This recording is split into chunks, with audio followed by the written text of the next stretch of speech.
Diusir pelakor saat sedang memilih baju di butik mewah. Ia tak tahu kalau butik itu milik ibuku dan ia hanya staf biasa.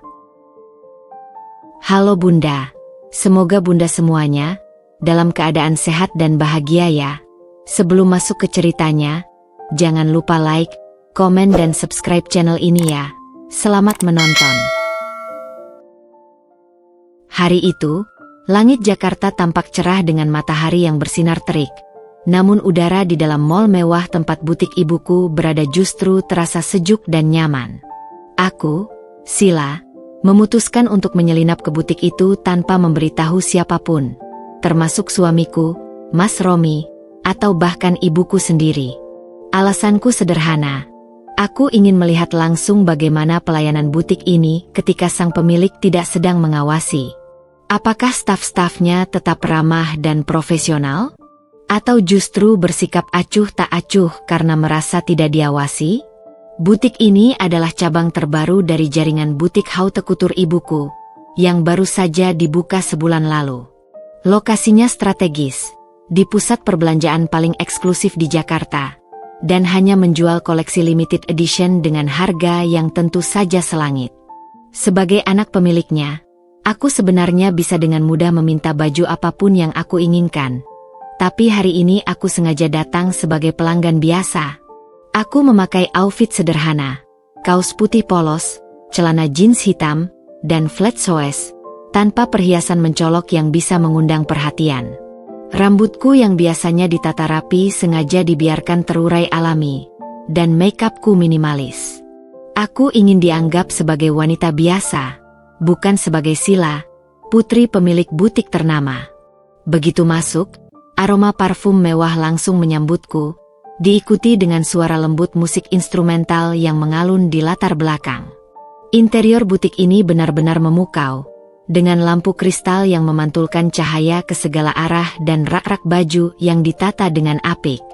Aku mengamati sekeliling dengan hati-hati. Beberapa staf sedang melayani pelanggan lain dengan senyum manis, sementara yang lainnya sibuk merapikan display.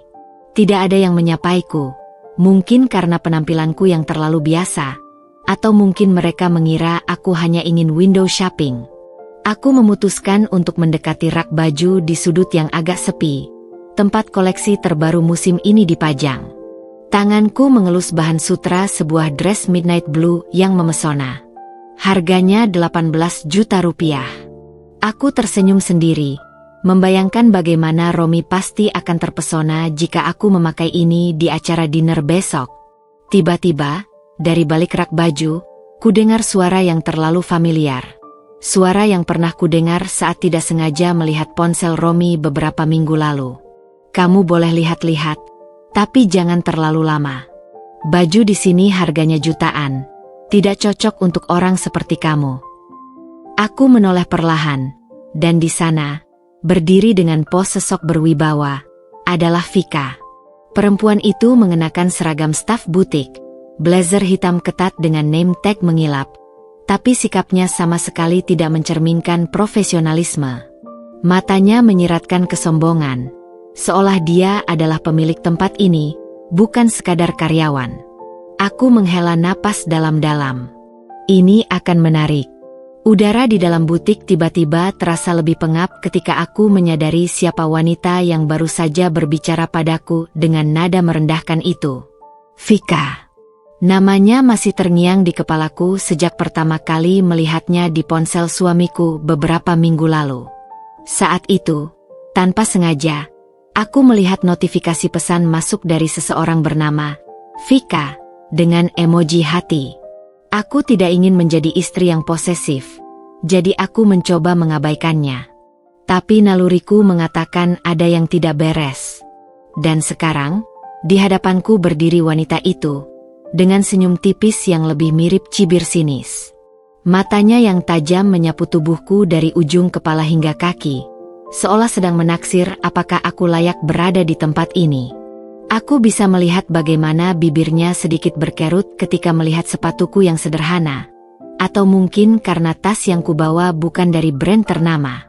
Padahal, Aku sengaja memilih outfit biasa hari ini karena ingin merasakan pengalaman sebagai pelanggan biasa. Tapi tampaknya, bagi Vika, penampilan adalah segalanya. Bisa saya bantu? Tanyanya lagi, tapi nada suaranya sama sekali tidak ramah. Lebih seperti pertanyaan retoris, seolah dia berharap aku segera pergi. Aku memaksakan senyum.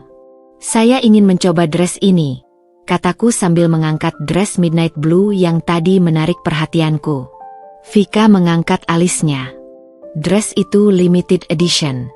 Harganya 18 juta. Sudah lihat label harganya. Terdengar jelas nada merendahkan dalam suaranya. Aku bisa merasakan panas mulai menjalar di pipiku, tapi aku mencoba tetap tenang. Sudah, boleh saya mencobanya? Dia menghela napas panjang, seperti sedang berhadapan dengan anak kecil yang bandel. Tempat fitting room hanya untuk pelanggan yang serius membeli. Kalau hanya ingin foto-foto, lebih baik cari tempat lain. Aku tertegun sejenak. Apakah dia benar-benar baru saja mengusirku seperti itu? Aku melihat ke sekeliling. Beberapa staf lain sedang sibuk dengan pelanggan mereka. Tapi 1-2 kali mereka melirik ke arah kami. Sepertinya terbiasa dengan sikap Vika yang seperti ini. Saya memang berniat membeli, kataku lagi, mencoba tegas. Vika mendekat. Suaranya berbisik tapi sengaja dibuat terdengar jelas. Kamu pikir saya tidak mengenalimu? Kamu istri Mas Romi, kan? Aku tahu persis latar belakangmu. Jangan pura-pura bisa beli baju di sini. Sekarang aku mengerti. Ini bukan sekadar sikap arogan seorang sales. Ini personal. Dia tahu siapa aku, dan dia sengaja ingin mempermalukanku. Hawa dingin mengaliri tulang punggungku. Tapi justru di saat itulah tekadku mengeras. Aku tidak akan membiarkan wanita ini mengusirku dari butik ibuku sendiri. Kalau begitu, tolong panggilkan manajermu, kataku dengan suara yang tiba-tiba lebih berwibawa dari yang kukira. Vika tertawa pendek. Manajer sibuk. Lagi pula, dia tidak akan melayani orang seperti kamu. Di saat yang tepat, pintu butik terbuka, dan langkah kaki berhak tinggi yang familiar terdengar mendekat. Sila? Nak, kenapa tidak bilang mau ke sini? Suara ibuku yang lembut namun penuh wibawa memecah ketegangan. Wajah Vika berubah pucat dalam sekejap. Dan di detik itu, aku tahu, pertarungan ini baru saja dimulai. Udara di dalam butik terasa semakin menegang setelah Vika mengeluarkan ucapannya yang merendahkan. Jari-jariku secara refleks menggenggam lebih erat bahan dress halus yang sedang kuperhatikan. Napasku sesaat tertahan. Dada terasa panas oleh percampuran rasa marah, kesal, dan sedikit rasa tidak percaya. Bagaimana mungkin seorang staf, yang seharusnya menjaga reputasi butik, berani bersikap seperti itu kepada pelanggan? Apalagi sikapnya jelas-jelas personal, seolah dia memiliki dendam pribadi terhadapku. Mataku tak lepas dari wajah Vika yang masih menyimpan ekspresi arogan. Bibirnya yang tersungging seolah mengatakan, "Aku tahu kamu tidak akan berbuat apa-apa." Tapi kali ini, dia salah besar. Dengan gerakan tenang, kuambil telepon genggam dari saku celanaku. Jari-jariku menari di atas layar, menemukan kontak, ibu, dan menekan tombol panggilan. Tak butuh waktu lama bagi ibu untuk mengangkat telepon. Sila? Ada apa, nak? Suara ibu yang hangat dan penuh perhatian mengalun dari speaker. Ibu, aku sedang di butik cabang Grand Metropolitan. Bisa ibu datang ke sini sebentar? Kataku, sengaja menjaga nada suara tetap datar meski jantung berdegup kencang. Kenapa? Ada masalah? Tanya ibu, langsung menangkap sesuatu yang tidak biasa dari suaraku. Aku melihat ke arah Vika yang mulai menunjukkan keraguan di wajahnya. Ada staf ibu yang perlu diberi pengarahan tentang cara melayani pelanggan. Jawabku singkat. Baik, ibu segera ke sana. Begitu panggilan berakhir, aku menyimpan telepon kembali ke saku. Vika kini berdiri lebih kaku. Alisnya berkerut. "Kamu telepon siapa?" tanyanya. Suaranya kehilangan sedikit kesombongannya. Aku hanya tersenyum tipis. "Tunggu saja." 15 menit berikutnya terasa seperti 1 jam penuh ketegangan. Aku sengaja memilih untuk duduk di sofa VIP dekat fitting room. Sementara Vika berdiri tak jauh dariku dengan ekspresi yang perlahan berubah dari percaya diri menjadi gelisah. Dia beberapa kali melirik ke arah pintu masuk. Jarinya tak henti-hentinya memainkan ujung name tag-nya. Ketika pintu kaca butik akhirnya terbuka, seluruh energi ruangan langsung berubah. Ibu masuk dengan langkah tegas, mengenakan setelan Chanel tweed berwarna krem yang sempurna untuk postur tubuhnya. High heels-nya berdetak di lantai marmer, dan semua staf yang melihatnya langsung berdiri lebih tegak. Wajah-wajah mereka menunjukkan ekspresi waspada. "Sila? Nak, kenapa tidak bilang mau ke sini?"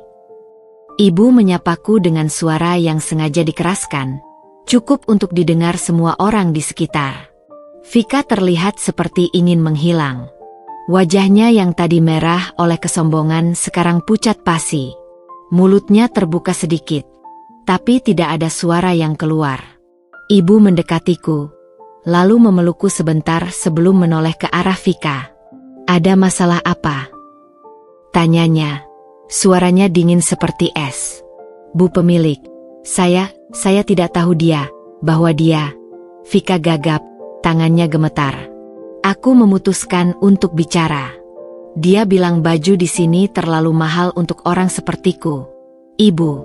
Dia juga mengira aku hanya ingin foto-foto di fitting room tanpa berniat membeli. Wajah ibu berubah. Dari ekspresi hangat tadi, kini menjadi sangat dingin.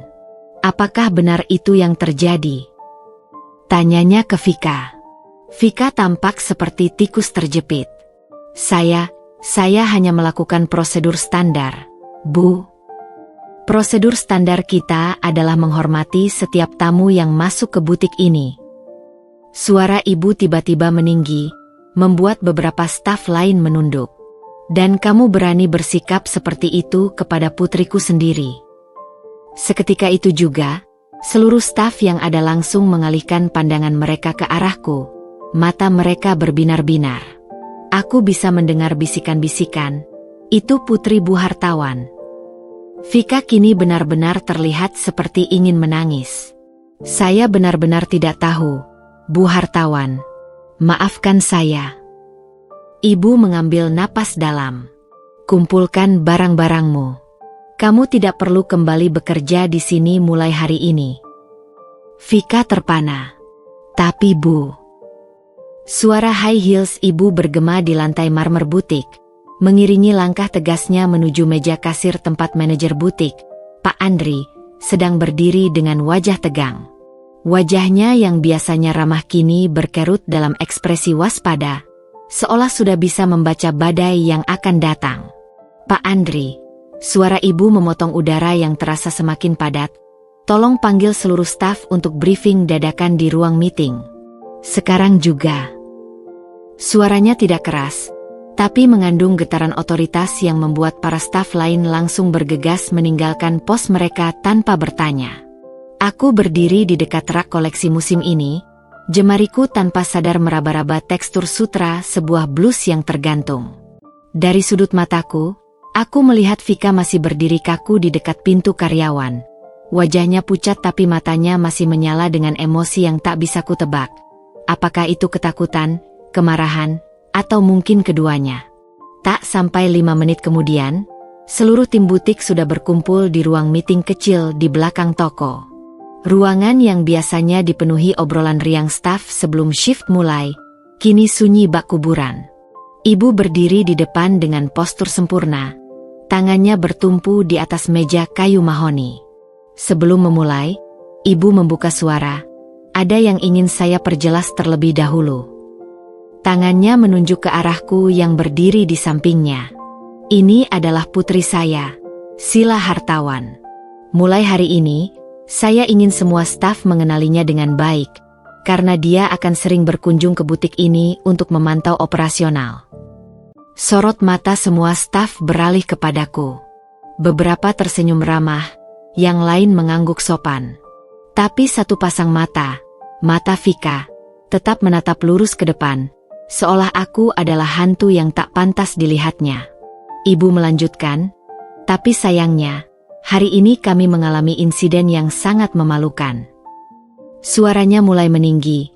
Salah satu staf kita, Vika, dengan sengaja mempermalukan putri saya, merendahkannya, dan bahkan berusaha mengusirnya dari butik ini. Desis nafas terkejut terdengar dari beberapa staf. Pak Andri menghela nafas panjang. Tangannya mengusap kening yang mulai berkeringat. Vika, ibu memanggil namanya dengan nada dingin. Apakah kamu punya penjelasan untuk perilakumu tadi? Seluruh kepala di ruangan itu menoleh ke arah Vika. Perempuan itu kini gemetar seperti daun di tengah badai. Tapi tatapannya masih mengandung bara perlawanan. Saya tidak tahu dia putri Bu Hartawan. Suaranya kecil tapi menusuk. Saya hanya menjalankan prosedur standar untuk... Prosedur standar. Ibu memotong dengan suara menggelegar. Prosedur standar kita adalah menghormati setiap pelanggan yang masuk, terlepas dari penampilan mereka. Apalagi sampai mengatakan baju kita tidak cocok untuk orang seperti dia. Ibu mengambil nafas dalam sebelum mengumumkan keputusan yang sudah bisa ditebak semua orang. Mulai detik ini, Vika bukan lagi bagian dari tim kita. Pak Andri, tolong proses pemutusan kontraknya dan pastikan dia meninggalkan butik dalam waktu 30 menit. Wajah Vika berubah menjadi merah padam. Tapi Bu Hartawan, saya... Tidak ada tapi. Ibu memotong dengan tangan terangkat. Perilakumu hari ini tidak hanya mempermalukan perusahaan, tapi juga merusak reputasi butik yang sudah saya bangun bertahun-tahun.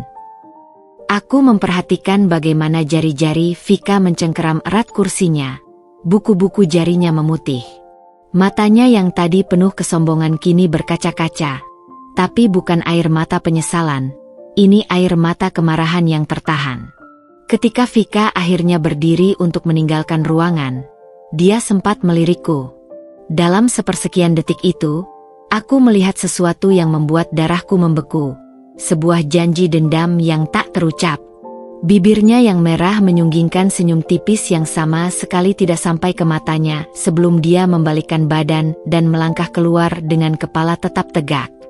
Pintu tertutup dengan keras di belakangnya, meninggalkan keheningan yang tegang di ruang meeting. Ibu kemudian memimpin briefing singkat tentang pentingnya pelayanan prima, tapi pikiranku masih tertinggal pada tatapan terakhir Vika. Setelah pertemuan usai, saat kami berjalan menyusuri lorong butik, ibu memegang bahuku. Jangan khawatir, nak. Ibu yakin dia tidak akan berani mengganggumu lagi. Aku mengangguk, tapi dalam hati aku tahu, wanita seperti Vika tidak akan menerima kekalahan begitu saja. Ini baru babak pertama, dan sesuatu memberitahuku bahwa dia akan kembali, dengan cara yang mungkin tak terduga. Di luar jendela butik, aku melihat sosok Vika melangkah ke mobil taksi dengan tas kerjanya. Sebelum masuk, dia menoleh sekali lagi ke arah butik. Matanya menyala dengan tekad yang membuatku merinding. Pertempuran kita belum berakhir, baru saja dimulai. Malam itu, langit Jakarta terasa lebih gelap dari biasanya, seolah menyimpan rahasia yang tak ingin dibagi dengan dunia. Vika duduk di tepi tempat tidur apartemen kecilnya di kawasan Kemang. Jari-jarinya mencengkeram erat bantal hingga kukunya yang sempurna nyaris menusuk kain. Matanya yang masih merah dan bengkak dari tangisan marah tak henti-hentinya menatap layar laptop di depannya, di mana foto profil Sila Hartawan tersenyum anggun di akun Instagram pribadinya. Putri kecil manja, desisnya melalui gigi yang terkunci, sambil menelusuri satu persatu unggahan Sila. Foto bersama suaminya yang tampan, Mas Romi, di restoran mewah, gambar keluarga Hartawan diet pribadi, bahkan video Sila sedang memilih baju di butik ibunya sendiri. Setiap gambar seperti menusuk-nusuk hatinya dengan pisau dendam yang semakin tajam. Dengan gerakan kasar, Vika mengambil segelas anggur merah yang sudah hampir habis dan menenggaknya sekaligus. Cairan itu terasa pahit di lidahnya. Sama pahitnya dengan kekalahan hari ini. Kau pikir ini sudah selesai, Sila? Gumamnya sendiri. Kau belum tahu siapa yang sedang kau hadapi. Laptopnya terbuka di beberapa tab. Profil LinkedIn Sila, akun Instagram keluarga hartawan, bahkan artikel bisnis tentang ekspansi butik hartawan ke Singapura. Vika dengan teliti mempelajari semuanya, mencari celah, kelemahan, apa saja yang bisa dia gunakan untuk membalas dendam. Tiba-tiba, matanya berbinar saat menemukan sesuatu. Sebuah foto lama Sila dan Romi di akun Instagram teman mereka. Romi terlihat akrab dengan seorang wanita di foto itu. Vika mengenalinya sebagai Olivia, mantan kekasih Romi sebelum menikah dengan Sila. Menarik, senyumnya mengembang. Jarinya dengan cepat mengetik pencarian, Olivia Romi Hartawan, di Google. Beberapa artikel gosip lama muncul, termasuk kabar bahwa hubungan mereka berakhir karena intervensi keluarga hartawan yang lebih memilih Sila sebagai menantu. Teleponnya berdering tiba-tiba, membuatnya terkejut. Nama, Romi, berkedip di layar. Kontak yang dia simpan sejak pertama kali bertemu di acara bisnis 3 bulan lalu. Vika segera mengubah ekspresinya. Suaranya tiba-tiba menjadi lembut dan rapuh saat mengangkat telepon. Halo, Mas Romi. Saya baru dengar kabar dari teman tentang apa yang terjadi di butik hari ini. Suara Romi di seberang terdengar tegang. Apa benar kamu dipecat? Air mata palsu segera menggenangi mata Vika. Iya, saya tidak tahu itu istri Mas. Dia datang dengan pakaian sederhana. Saya hanya menjalankan prosedur. Suaranya sengaja dibuat tersendat-sendat. Tapi kata temanmu, kamu bersikap kasar padanya. Vika menghela napas dramatis. Mas Romi, saya hanya bertanya apakah dia serius ingin membeli karena baju di sana harganya mahal. Tapi istri Mas langsung marah dan menghina saya. Ketika saya minta maaf, dia malah menelepon ibunya. Dia bisa mendengar Romi menghela napas di seberang. Sila biasanya tidak seperti itu. Mungkin dia cemburu, Mas. Vika menyelusupkan racunnya perlahan. Kita kan sering bertemu akhir-akhir ini. Mungkin dia merasa terancam. Jeda panjang di seberang membuat Vika tersenyum. Dia tahu ucapannya mulai bekerja. Baiklah, kita bicara lain waktu. Kamu baik-baik saja sekarang? Tanya Romi akhirnya. Tidak apa-apa, Mas. Saya kuat. Vika memainkan perannya sebagai korban dengan sempurna. Tapi tolong jangan marah ke istri Mas ya. Ini salah saya juga. Begitu telepon berakhir, senyum Vika langsung berubah menjadi ekspresi kemenangan. Dia berdiri dan berjalan ke balkon apartemennya, menatap gemerlap lampu kota Jakarta di bawah. Kau kira dengan memecatku, segalanya selesai, Sila? Bisiknya pada angin malam. Aku baru saja memulai. Akan kutunjukkan padamu apa artinya mengacaukan hidup Vika Anjani. Dia kembali ke laptopnya, membuka dokumen baru dan mulai mengetik dengan penuh semangat. Judulnya, Rencana Pembalasan. Di bagian pertama, dia menulis. 1. Pisahkan Romi dari Sila. 2. Hancurkan reputasi Sila di mata publik. 3. Ambil alih posisi yang seharusnya menjadi milikku. Malam semakin larut, tapi Vika masih duduk di depan laptopnya. Matanya berbinar-binar dengan ide-ide jahat. Dendamnya telah menyala menjadi api yang siap membakar segalanya. Dan dia takkan berhenti sampai Sila Hartawan merasakan penderitaan yang lebih dalam dari sekedar dipecat dari pekerjaan. Di kejauhan, petir menggelegar seolah memperingatkan akan badai yang akan datang. Tapi Vika hanya tersenyum. Biarlah badai itu datang, karena kali ini, dialah yang akan mengendalikannya. Pagi itu, Mentari Jakarta baru saja mulai menampakkan sinarnya ketika Romi duduk di meja makan apartemennya. Tangan kokohnya menggenggam erat cangkir kopi hitam yang masih mengepulkan asap. Matanya yang biasanya cerah kini tertuju pada layar ponsel, menatap foto profil Vika yang tersenyum polos. Sama sekali tidak mencerminkan gambaran staf kasar yang dideskripsikan Sila semalam.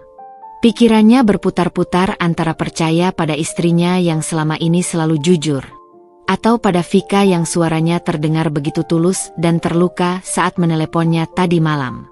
Aku hanya bertanya apakah dia serius ingin membeli. Kata-kata Vika itu terus terngiang, seolah mencari celah di benteng kepercayaannya terhadap Sila. Denting notifikasi dari ponselnya menyadarkannya dari lamunan. Sebuah pesan dari Vika. Mas Romi, maaf mengganggu. Aku cuma mau bilang, jangan marah sama istri Mas ya. Aku ikhlas kok dipecat. Mungkin aku memang salah. Ditambah dengan emotikon wajah sedih. Pesan itu seperti pisau yang memutar-mutar luka. Romi menghela napas panjang. Jarinya menari di atas layar sebelum akhirnya membalas. Kita ketemu saja. Jam 11 di kafe biasa. Cafe The Garden di kawasan Menteng biasanya menjadi tempat Romi menemukan kedamaian. Dengan taman tropisnya yang asri dan gemericik air mancur kecil. Tapi hari ini, suasana tenang itu tidak bisa menenangkan pikirannya yang kacau. Vika datang dengan penampilan yang sengaja dibuat sederhana. Kaos putih polos, celana jeans biru, dan rambut yang diikat ekor kuda tanpa riasan berlebihan. Tanpa lipstik merahnya yang biasa, wajahnya terlihat lebih muda dan rapuh. Makasih udah mau ketemu, Mas, ucapnya dengan suara kecil sambil duduk di seberang Romi. Matanya yang biasanya berbinar kini terlihat sembab, seperti habis menangis semalaman. Romi mengamatinya dengan seksama. Aku perlu dengar versimu secara langsung. Apa yang sebenarnya terjadi kemarin? Vika menarik napas dalam, seolah mengumpulkan keberanian. Saya sedang bertugas di bagian pelanggan ketika istri Mas datang. Dia terlihat biasa saja, pakaiannya sederhana. Saya hanya menanyakan apakah dia serius ingin membeli karena koleksinya memang sangat mahal. Tangannya memutar-mutar gelas air mineral di depannya. Tiba-tiba dia marah, bilang saya merendahkannya. Lalu, suaranya tercekat. Lalu, desak Romi. Lalu dia menelepon ibunya. Begitu Bu Hartawan datang, istri Mas langsung bilang saya menghinanya di depan semua orang. Air mata mulai menggenangi mata Vika. Saya cuma staf kecil, Mas. Saya tidak mungkin berani bersikap kasar ke siapapun, apalagi ke keluarga pemilik. Romi mengernyitkan dahi. Ini tidak seperti Sila yang dikenalnya. Istrinya selalu penyabar dan pengertian. Tapi Vika juga tidak terlihat seperti berbohong. Air matanya terlalu nyata, suaranya yang gemetar terlalu tulus. Ada CCTV di sana? Tanyanya mencoba mencari kepastian. Vika mengangguk lemah. Ada, tapi sudutnya tidak menangkap percakapan kami. Hanya terlihat saya mendekati istri Mas, lalu dia memanggil Bu Hartawan. Seorang pelayan datang membawa pesanan Romi, espresso double shot yang biasanya dia nikmati. Tapi hari ini, rasanya terlalu pahit di lidah. Mas Romi, Vika tiba-tiba memegang tangannya, membuat Romi terkejut. Tolong jangan bilang ke istri, Mas, kalau kita ketemu. Saya takut dia akan marah lagi. Sentuhan itu terasa hangat, tapi juga membuat Romi tidak nyaman. Dia perlahan menarik tangannya kembali. Aku perlu bicara dengan Sila tentang ini. Wajah Vika berubah sedih. Saya mengerti. Tapi dia menunduk. Kadang perempuan bisa berubah ketika cemburu. Apalagi kita sering bertemu akhir-akhir ini untuk proyek itu. Perkataan itu seperti petir di siang bolong. Romi tiba-tiba tersadar. Memang, dia dan Vika sering bertemu dalam sebulan terakhir untuk proyek galeri seni yang sedang dikerjakannya. Tapi pertemuan itu murni profesional. Atau, apakah ada yang salah dari caranya bersikap? Kita tidak. Saya tahu, Mas. Vika cepat memotong, hubungan kita profesional saja. Tapi, istri Mas mungkin tidak melihatnya seperti itu. Mata Vika tiba-tiba berbinar dengan ide. Oh, mungkin itu sebabnya dia sengaja datang ke butik kemarin? Karena tahu saya kerja di sana. Romi menghela napas panjang. Pikirannya sekarang benar-benar kacau. Apakah mungkin Sila memang sengaja mencari masalah dengan Vika karena cemburu? Tapi Sila bukan tipe perempuan seperti itu. Atau, apakah selama ini dia tidak benar-benar mengenal istrinya? Baiklah. Akhirnya Romi berdiri, meletakkan uang untuk membayar di atas meja. Aku perlu pulang dulu. Kamu, baik-baik saja. Vika tersenyum kecil. Senyum yang penuh pengertian tapi juga kesedihan. Saya akan baik-baik saja, Mas.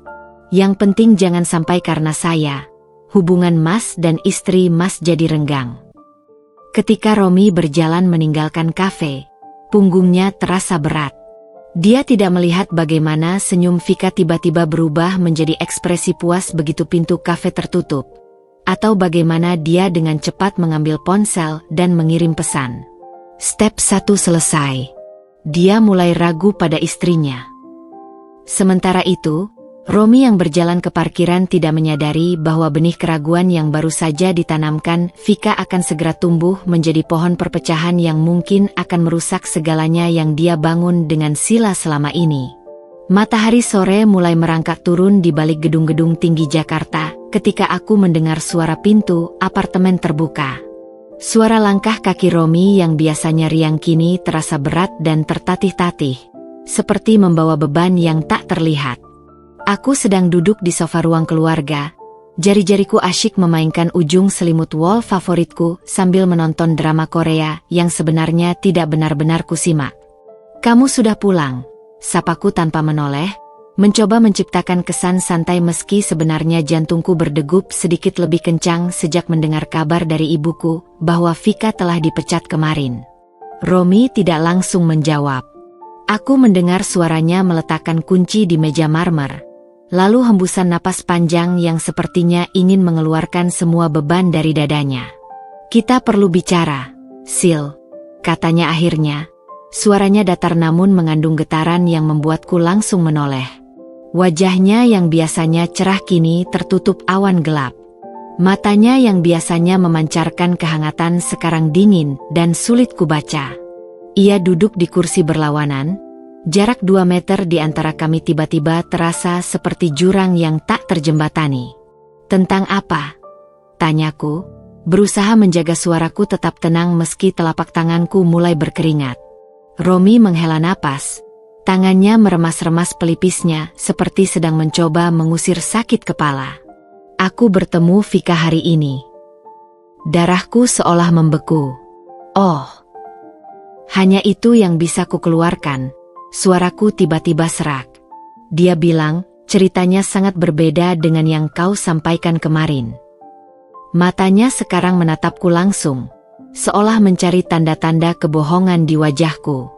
Dia bilang tidak sengaja menghinamu, bahwa itu semua salah paham. Aku menarik napas dalam. Romi, dia berbohong. Dia benar-benar. Apakah kau yakin? Romi memotong, suaranya tiba-tiba meninggi. Yakin itu bukan karena kau tahu, kita berdua sering bekerja sama akhir-akhir ini. Sekarang aku yang terkejut. Apa maksudmu? Romi berdiri dan mulai mondar-mandir di ruangan. Tangannya terkadang meremas rambutnya sendiri. Vika bilang mungkin kau cemburu.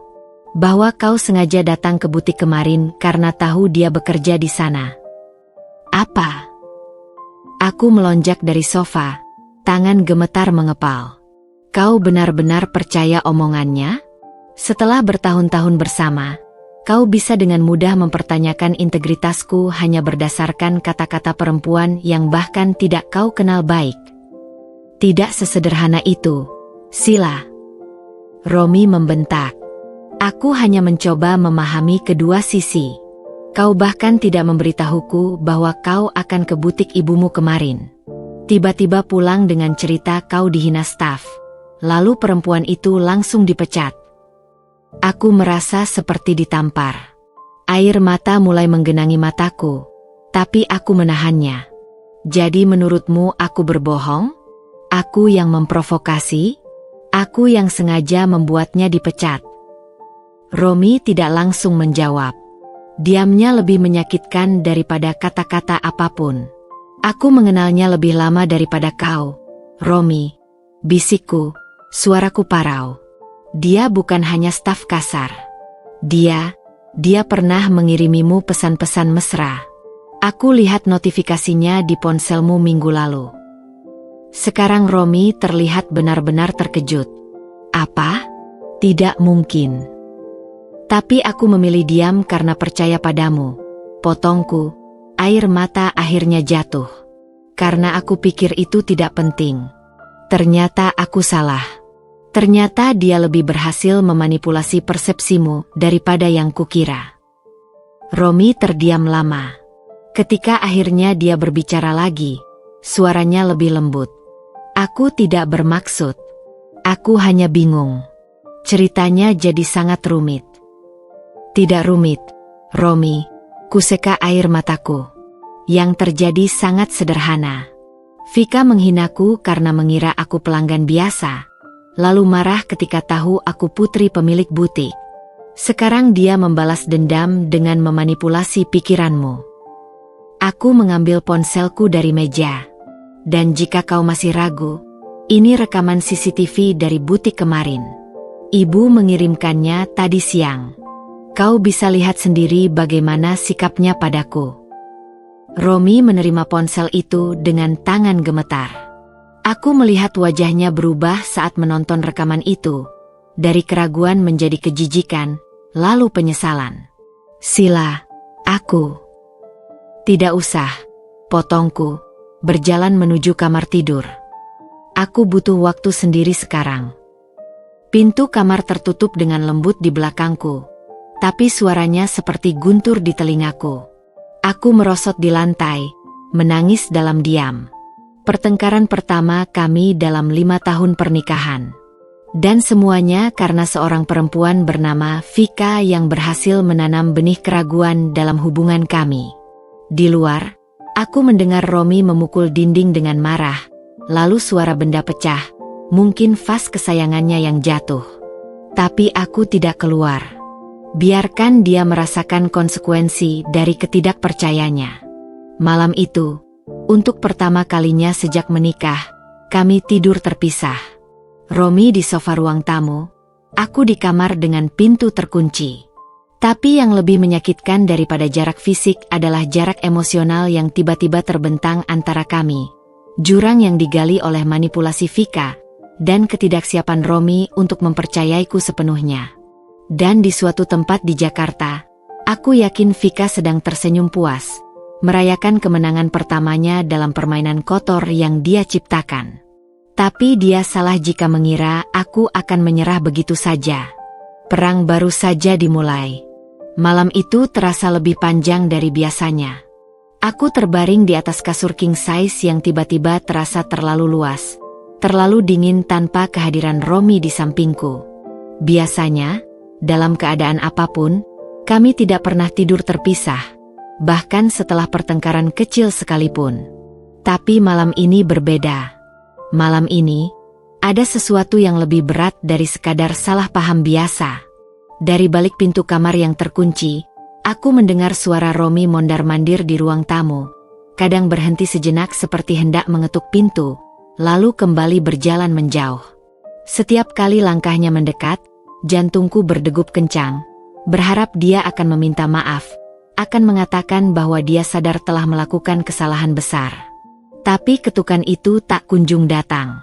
Pukul 2.37 pagi, layar ponselku menyala dengan notifikasi pesan masuk. Dari Romi. Aku tidak bisa tidur. Bisakah kita bicara? Aku menatap pesan itu lama. Jemariku menggantung di atas layar. Tidak yakin harus membalas apa. Di satu sisi, aku ingin memaafkannya, ingin mengakhiri kesedihan ini. Tapi di sisi lain, luka karena ketidakpercayanya masih terlalu perih. Bagaimana bisa setelah 5 tahun membangun kehidupan bersama, Seorang Vika bisa dengan mudah meruntuhkan fondasi kepercayaan kami hanya dalam hitungan jam? Aku akhirnya membalas. Aku juga tidak bisa tidur. Tapi aku butuh waktu. Tidak sampai 1 menit, balasannya masuk. Aku mengerti. Tapi tolong tahu bahwa aku menyesal. Rekaman CCTV itu, aku tidak bisa memaafkan diriku sendiri setelah melihatnya. Air mataku kembali mengalir. Aku ingin berlari keluar, memeluknya erat, mengatakan bahwa semuanya akan baik-baik saja. Tapi sesuatu menghentikanku. Ini bukan hanya tentang Vika yang menghinaku di butik, atau tentang Romi yang sempat meragukan ceritaku. Ini tentang pola yang lebih besar, tentang bagaimana seorang perempuan asing bisa dengan mudah menyusup ke dalam hubungan kami dan menciptakan keretakan. Pukul 3.15 pagi, aku mendengar suara Romi membereskan beberapa barang di dapur. Suara cangkir berdenting, keran air yang mengalir, lalu akhirnya, suara sofa yang berderit saat dia merebahkan tubuhnya lagi.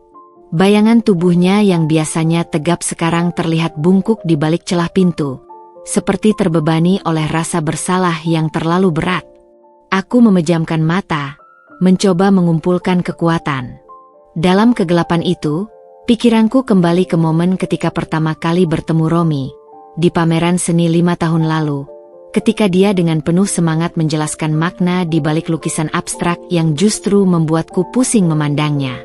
Saat itu, aku jatuh cinta pada keceriaannya, pada caranya melihat dunia dengan begitu banyak keajaiban. Tapi malam ini, dunia kami terasa suram. Pukul 4.30 pagi, aku akhirnya tertidur lelap, hanya untuk terbangun 2 jam kemudian oleh suara dering telepon. Dari jendela, cahaya pagi baru saja mulai menyingsing, menebar sinar oranye pucat di lantai kamar. Ponselku berdering lagi. Ibuku. Sel? Suaranya terdengar khawatir. Aku baru dapat telepon dari manajer HRD kita. Vika mengirim surat pengunduran diri formal. Tapi, apa yang terjadi, Ibu? Aku segera duduk tegak, merasakan firasat tidak enak. Dia menyebarkan cerita palsu ke media. Ada artikel online yang mengatakan putri pemilik butik hartawan sengaja memecat staf tanpa alasan jelas karena masalah pribadi. Dadaku sesak. Apa? Tapi kita punya rekaman CCTV. Iya, kita bisa melawan. Tapi kerusakan reputasi sudah mulai terjadi. Beberapa influencer sudah membagikan tagar boikot hartawan butik. Aku menghela napas dalam.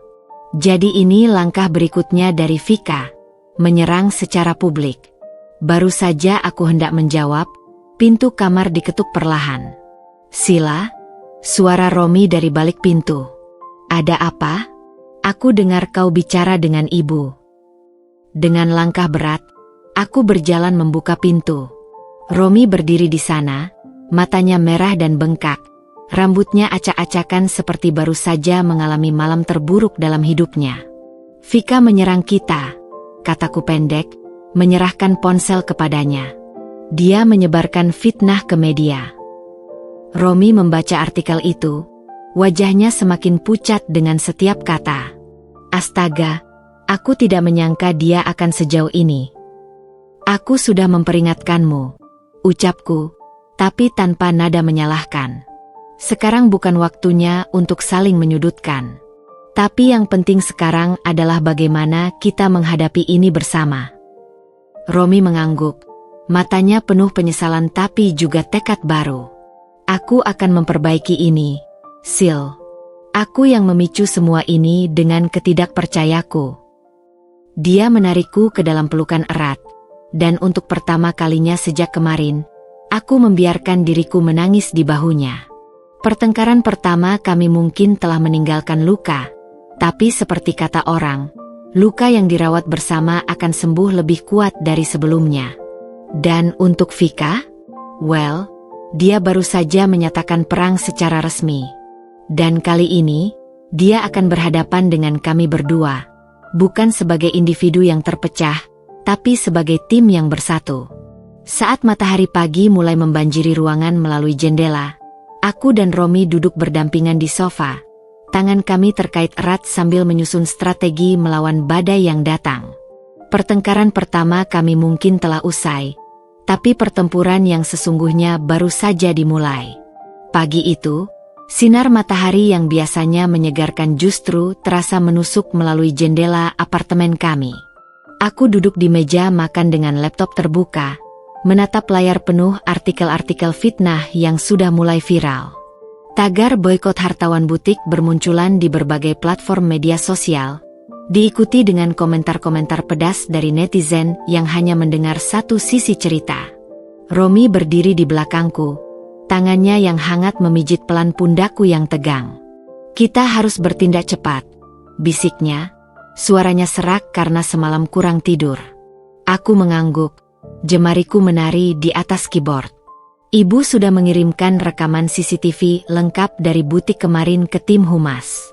Tapi, aku menekan tombol play untuk kesekian kalinya, menyaksikan adegan ketika Vika mendekatiku dengan ekspresi merendahkan.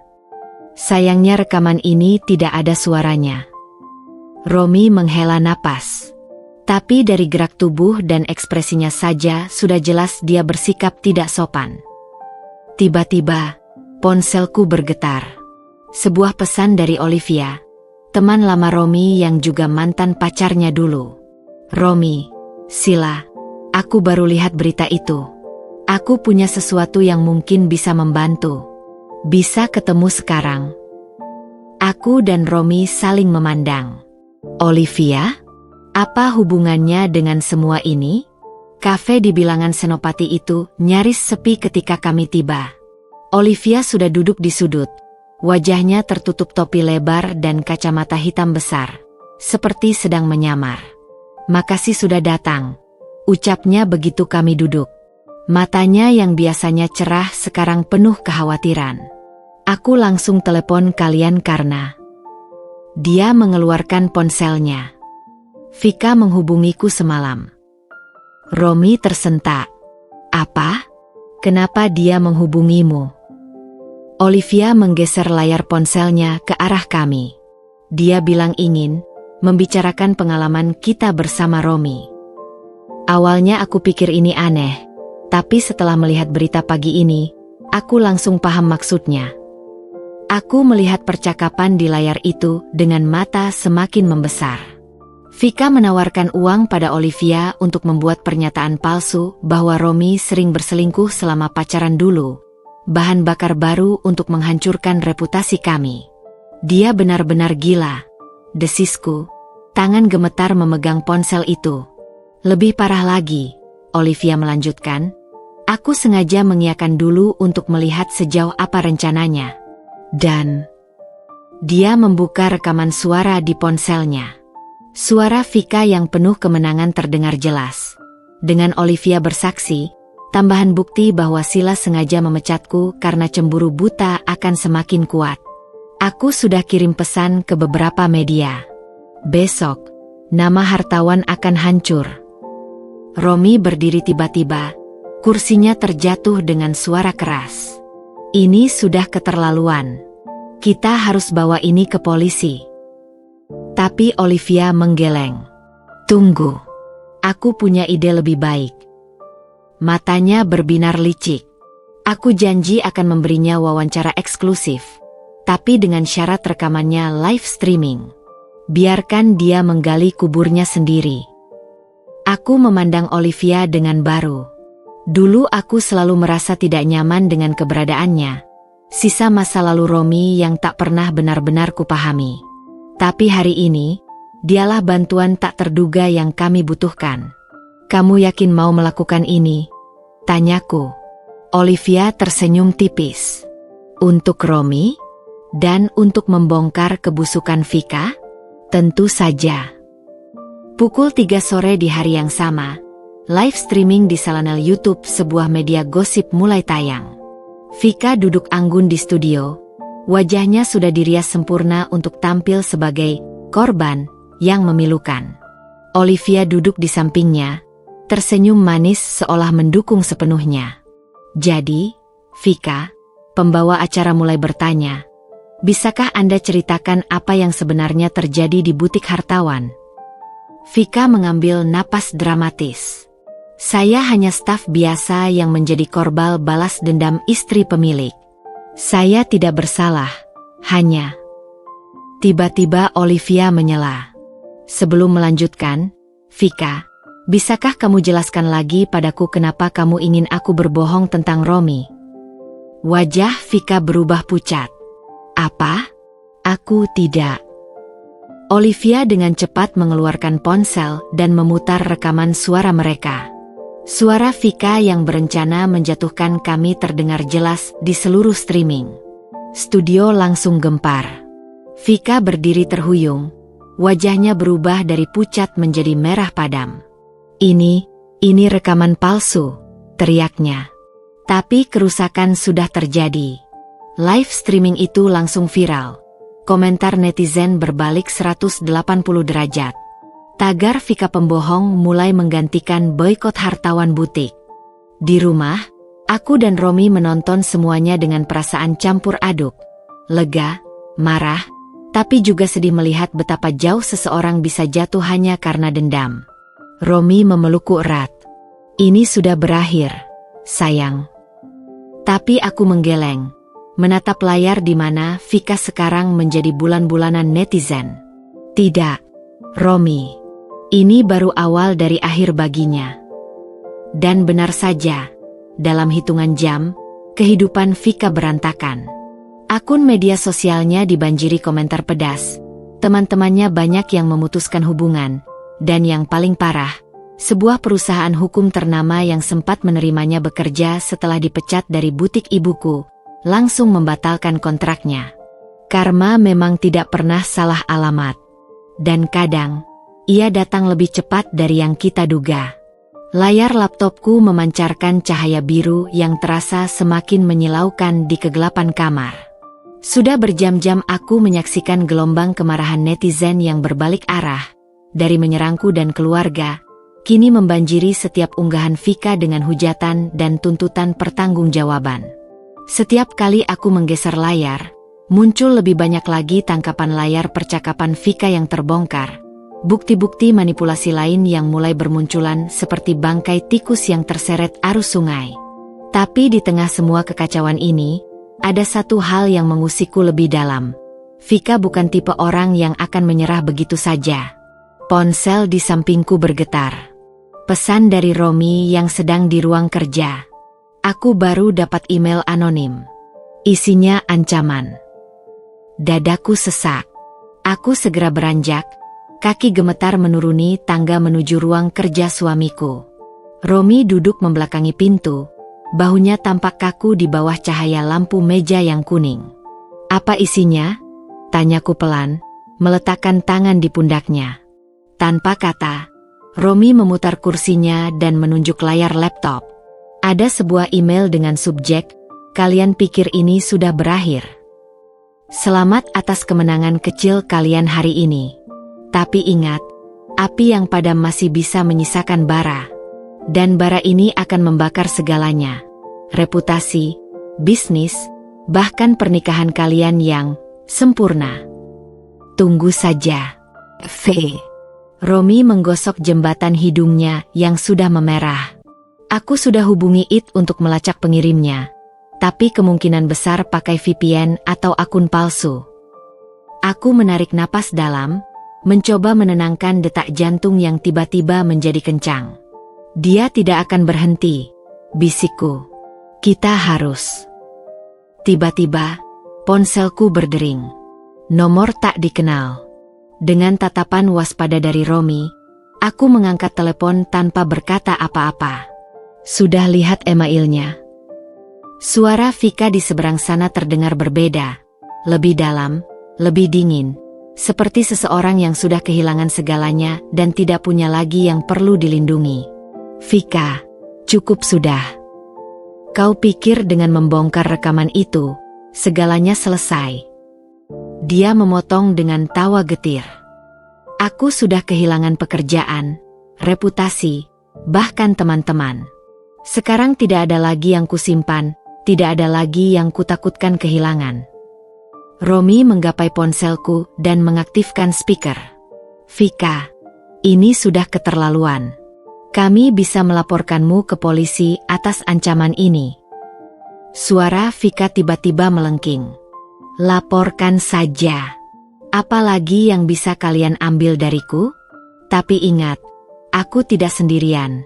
Ada banyak orang di luar sana yang membencimu. Romi Hartawan, bos besar yang sok suci. Ada sesuatu dalam nada suaranya yang membuat bulu kuduku berdiri. Sebuah kegilaan yang tidak lagi rasional. Aku punya akses ke banyak hal.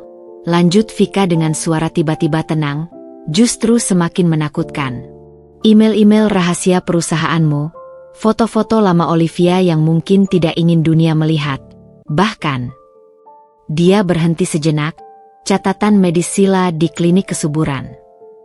Darahku membeku. Bagaimana dia bisa tahu tentang itu? Romi berdiri begitu cepat sampai kursinya terjatuh. Jangan berani. Besok jam 10 pagi, ada paket yang akan tiba di kantormu. Vika memotong. Isinya bukti-bukti yang sudah kukumpulkan. Jika kalian tidak mau ini tersebar, aku ingin 5 miliar rupiah di rekening offshore. Cek email untuk detailnya. Telepon terputus tiba-tiba, meninggalkan kami dalam keheningan yang lebih menakutkan daripada teriakan sekalipun. Romi segera menelepon timnya, tapi aku masih terduduk kaku. Pikiranku melayang ke catatan medis yang disebut Vika. Klinik kesuburan. Hanya ada satu tempat yang bisa memberinya informasi itu. Dr. Laras, mantan teman sekelas Vika di Fakultas Kedokteran yang kebetulan menanganiku. Aku tahu bagaimana dia mendapat informasi itu, kataku pelan, suaraku serak oleh kemarahan yang mulai mendidih. Dan kali ini, aku yang akan menghadapinya langsung. Romi memandangku khawatir. Sila, lebih baik kita serahkan pada polisi. Tidak, potongku tegas. Dia sudah menyentuh bagian paling privat dari hidup kita. Sekarang giliranku untuk menunjukkan padanya kesalahan besar yang dia buat. Malam itu, sementara Romi mengatur pertemuan dengan pengacara dan tim keamanannya, aku duduk di balkon, menatap langit Jakarta yang tertutup polusi cahaya. Ada satu nomor telepon yang kusimpan selama bertahun-tahun tapi tak pernah kuhubungi. Nomor orang tua Vika. Sebagai seorang istri yang terluka, sebagai calon ibu yang harapannya hampir dihancurkan, dan sebagai wanita yang sudah mencapai batas kesabaran, aku siap memainkan kartu terakhir. Vika ingin perang? Baiklah. Tapi dia lupa satu hal. Dalam pertempuran ini, aku memiliki lebih banyak sekutu daripada yang dia duga. Dan besok pagi, dia akan belajar bahwa ketika seorang wanita baik akhirnya memutuskan untuk melawan, tiada ampun yang akan diberikan. Pagi itu, langit Jakarta terlihat mendung. Seolah alam semesta turut merasakan kegelisahan yang menggerogoti relung hatiku. Dari balik jendela kantor Romi di lantai 33 gedung perkantoran megah di Sudirman, aku menyaksikan kota yang perlahan bangun dari tidurnya. Orang-orang kecil bergegas menuju pekerjaan mereka, tak menyadari badai yang sedang mengancam keluarga kami. Layar laptop di depanku masih terbuka di halaman media sosial, di mana tagar hartawan skandal mulai menggema. Vika ternyata tidak main-main dengan ancamannya. Tepat pukul 8 pagi, sebuah akun anonim memposting dokumen-dokumen yang diklaim sebagai bukti kecurangan bisnis keluarga hartawan, termasuk email-email internal yang dipotong sembarangan untuk menciptakan narasi palsu, dan yang paling menyakitkan, foto-foto ultrasound dari klinik kesuburan dengan namaku tertera jelas di bagian atas. Sudah lebih dari 2000 retweet dalam 1 jam. Lirihku, jemariku gemetar menyentuh trackpad. Komentar-komentarannya lebih kejam dari yang kubayangkan. Jadi selama ini wajah suci mereka cuma kedok ya? Kasian istri hartawan, mandul tapi dipaksa nikah sama playboy. Gak heran butiknya mahal, ternyata buat nutupi bisnis haram. Romi yang berdiri di belakangku meletakkan tangan hangatnya di pundakku. Kita sudah hubungi tim PR dan pengacara. Mereka akan keluarkan pernyataan resmi dalam 1 jam. Tapi mataku tertuju pada satu komentar khusus. Dokumen lengkapnya ada di situs dark web loh. Lebih jorok lagi. Romi. Suaraku serak. Apa mungkin ada dokumen lain yang bocor? Laporan keuangan? Kontrak klien? Wajah Romi berkerut. Aku sudah perintahkan audit internal. Tapi yang paling mengkhawatirkan adalah bel pintu kantornya berbunyi nyaring. Sekretarisnya masuk dengan wajah pucat. "Pak, ada paket darurat untuk Bapak." Kotak kardus kecil itu dibungkus sederhana, tanpa nama pengirim. Begitu dibuka, isinya membuat kami semua membeku. Foto-foto Romi dan Olivia dari masa lalu, diedit secara vulgar. Catatan medis lengkapku dari klinik kesuburan. Dan yang paling mengerikan, sebuah surat wasiat palsu atas nama almarhum ayah Romi, seolah-olah bisnis keluarga sengaja dibangun dari uang haram. Astaga! Sekretaris Romi menutup mulutnya. Romi segera mengangkat telepon. "Amanda, tolong hubungi ayahku di Singapura sekarang. Dan siapkan konferensi pers untuk siang hari." Tapi sebelum Amanda sempat keluar, laptopku tiba-tiba mengeluarkan bunyi notifikasi. Sebuah pesan masuk dari akun Instagram anonim. "Masih mau lanjut perang, Nyonya Hartawan? Aku baru mulai. Cek email bisnis suamimu." Dengan jari gemetar, Romi membuka emailnya. Ada satu pesan terbaru dengan lampiran video. Begitu diputar, rekaman CCTV dari klinik kesuburan muncul. Aku terlihat sedang menangis di ruang konsultasi setelah mendengar kabar bahwa peluangku hamil secara alami hanya 5%. Aku tidak tahu ada CCTV di sana. Bisikku, air mata mulai menggenang. Ini lebih dari sekadar serangan. Ini pelanggaran privasi yang paling keji. Romi memelukku erat. Dia melewati batas sekarang. Ini bukan lagi sekadar dendam, tapi kejahatan siber. Tiba-tiba, ponselku berdering. Nomor tak dikenal lagi. Dengan napas berat, kuangkat. "Sudah dapat hadiah pagi ini." Suara Vika kali ini terdengar aneh. Terdengar seperti ada efek penyamaran suara. "Vika, hentikan ini," teriak Romi yang ikut mendengar. "Kau sudah melanggar begitu banyak hukum." "Berisik," teriak Vika tiba-tiba. Suaranya melengking tak wajar. "Atau video konsultasi kesuburan istrimu akan kusebar ke seluruh media." Bayangkan headline-nya. "Istri konglomerat muda tak bisa beri keturunan." Dadaku sesak. Dunia terasa berputar. Tapi tiba-tiba, sesuatu dalam diriku berubah. Air mataku berhenti. Kemarahan yang dingin dan terfokus mengaliri seluruh tubuhku. "Kau dengar baik-baik, Vika," kataku dengan suara rendah tapi penuh tekad. "Kau sudah buka kotak Pandora. Sekarang kau akan lihat isinya." Kututup telepon itu, lalu menoleh ke Romi. "Aku butuh nomor telepon orang tua Vika. Sekarang." Romi terkejut. "Untuk apa?" "Karena aku tahu satu hal tentang Vika yang mungkin tidak kau sadari," jawabku sambil mengambil jaket. "Dia mungkin tidak peduli dengan reputasinya sendiri sekarang. Tapi ada satu hal yang masih dia sayangi, keluarganya." Di luar, hujan mulai turun deras, membasahi jalanan Jakarta. Tapi hari ini, aku tidak akan membiarkan badai apapun, bahkan yang diciptakan Vika, menghentikanku. Waktunya untuk beralih dari bertahan, menjadi menyerang. Hujan deras menghantam kaca mobil seperti ribuan jarum kecil yang tak henti-hentinya menyerang. Aku duduk di kursi penumpang sambil menatap dokumen-dokumen yang baru saja dicetak oleh tim hukum Romi. Bukti-bukti sistematis tentang bagaimana Vika merancang serangannya selama ini. Setiap halaman seperti menceritakan sebuah kisah kegilaan yang semakin tak terbendung. Catatan transfer anonim ke beberapa media, rekaman percakapan dengan mantan rekan kerjanya di butik, bahkan draft-draft email ancaman yang belum dikirim.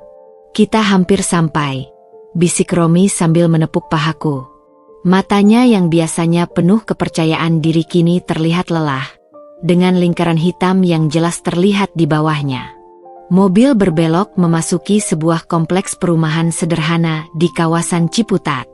Rumah nomor 24 terlihat berbeda dari yang lain. Taman kecil di depannya terawat rapi, tapi tirai jendela tertutup rapat seolah menyembunyikan sesuatu. Begitu mobil berhenti, aku menarik napas dalam-dalam. Aku harus melakukan ini sendiri, Romi. Dia mengangguk, meski jelas ragu. Aku akan menunggumu di sini. Tapi jika ada masalah, aku akan berteriak, potongku sambil membuka pintu mobil. Hujan masih turun dengan derasnya ketika aku berjalan menuju pintu rumah itu. Payung hitamku nyaris tidak mampu menahan amukan angin. Jantung berdegup kencang saat jemariku menekan bel rumah. Suara lonceng klasik terdengar dari dalam. Beberapa detik yang terasa seperti jam berlalu sebelum pintu terbuka perlahan. Seorang wanita parubaya dengan wajah yang masih menampakkan sisa-sisa kecantikan masa mudanya berdiri di hadapanku. Matanya, mirip dengan Vika tapi tanpa kilau kesombongan, membelalak ketika mengenaliku. Nona Sila Hartawan, suaranya bergetar. Ibu Sri, sapaku lembut, berusaha tersenyum meski rahangku terasa kaku. Boleh saya masuk sebentar? Ada hal penting yang perlu kita bicarakan tentang Vika. Ruangan dalam rumah itu sederhana tapi nyaman. Foto-foto keluarga menghiasi dinding. Vika kecil dengan seragam SD, Vika remaja di wisuda SMP, dan satu foto besar Vika dengan orang tuanya di acara wisuda sarjananya. Di foto itu, Vika tersenyum bahagia, tanpa jejak dendam atau kebencian yang sekarang menguasainya. Ibu pasti sudah melihat berita-berita belakangan ini, mulaku sambil duduk di sofa yang ditawarkan Ibu Sri. Perempuan itu mengangguk pelan, tangannya menggenggam erat sapu tangan. Saya tidak bisa tidur sejak 3 hari lalu. Vika, anak saya tidak seperti itu. Ada yang salah. Aku mengeluarkan dokumen dari tas. Ibu Sri, saya tidak datang untuk menyakiti Anda atau keluarga. Tapi keadaan sudah sangat serius. Aku membuka folder berisi printout percakapan Vika dengan media, termasuk rencana penyebaran informasi palsu. Vika tidak hanya mengancam keluarga saya, tapi juga melanggar hukum. Jika ini dilaporkan ke polisi, tolong jangan. Ibu Sri tiba-tiba menjatuhkan diri di hadapanku. Tangannya menggenggam erat tanganku. Dia anak saya satu-satunya. Suami saya sudah sakit-sakitan. Jika Vika masuk penjara. Air matanya jatuh deras. Aku membantu Ibu Sri kembali ke kursinya. Saya tidak ingin itu terjadi. Tapi Vika harus dihentikan sebelum dia menghancurkan lebih banyak hal, termasuk dirinya sendiri. Dari dalam kamar, terdengar suara batuk berat. Laki-laki tua yang kurus muncul dengan susah payah bersandar di pintu. Pak Harjo, ayah Vika. Saya sudah dengar semuanya. Suaranya parau. Dan saya tahu bagaimana menghentikan Vika. Dia berjalan pelan ke sebuah lemari tua, mengeluarkan album foto usang. Vika tidak selalu seperti ini. Semua berubah setelah dia gagal masuk sekolah desain ternama 5 tahun lalu. Dia menyalahkan semua orang, keluarga kami yang tidak mampu menyuap, sistem yang korup, bahkan Tuhan. Pak Harjo membuka album ke halaman tertentu. Foto Vika muda berdiri di depan kampus bergengsi, wajahnya berbinar-binar. Dia selalu ingin menjadi seperti Anda, Nona Sila. Terlahir dengan segalanya.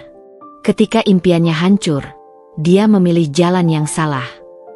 Aku menatap foto itu lama, tiba-tiba memahami sesuatu yang selama ini luput dariku.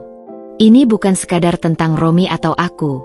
Ini tentang kegagalan, tentang mimpi yang hancur, tentang seorang perempuan yang merasa dunia telah mengkhianatinya. Ada satu cara, bisik Pak Harjo tiba-tiba. Vika mungkin tidak mendengarkan siapapun sekarang. Tapi dia masih punya satu orang yang selalu dia dengar, neneknya. Ibu Sri mengangguk pelan. Ibu mertua saya, di kampung. Vika sangat menyayanginya sejak kecil. Matahari mulai menembus awan ketika aku keluar dari rumah itu, membawa serta sebuah alamat dan nomor telepon tua. Romi yang menungguku di mobil langsung membuka pintu. "Bagaimana?" tanyanya penuh harap. Aku tersenyum kecil untuk pertama kalinya hari ini.